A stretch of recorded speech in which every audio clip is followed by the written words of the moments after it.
वसुंधरा news आपल्या हक्काचे news channel. मोकाट जनावरांवर महापालिकेची धडक कारवाई। उद्यापासून विशेष मोहीम राबवणार आयुक्त ओमप्रकाश दिवटे। इचलकरंजी शहरात वाढत्या मोकाट जनावरांच्या उपद्रव्याला आळा घालण्यासाठी महापालिकेच्या वतीने विशेष मोहीम राबवण्यात येणार आहे।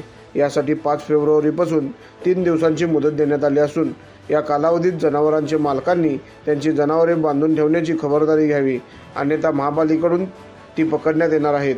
महापालिका आयुक्त ओमप्रकाश दिवटे यांनी दिलेल्या माहितीनुसार शहरातील मोकाट गायी, घोडे, गाढवे, डुकरे आणि इतर भटक्या प्राण्यांमुळे अपघात, वाहतुकीला अडथळा आणि नागरिकांच्या सुरक्षेचा प्रश्न निर्माण होत आहे। यावर उपाययोजना म्हणून पकडलेल्या जनावरांचे मालक आढळल्यास त्यांच्यावर दंडात्मक कारवाई केली जाणार असून त्यांना चारा पाण्याचा खर्च भरावा लागणार आहे।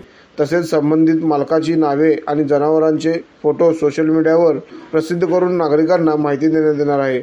महापालिकेच्या या मोहिमेत अडथळा आणल्यास संबंधित व्यक्तीवर फौजदारी गुन्हा दाखल केला जाईल असा इशारा प्रशासनाने दिला आहे।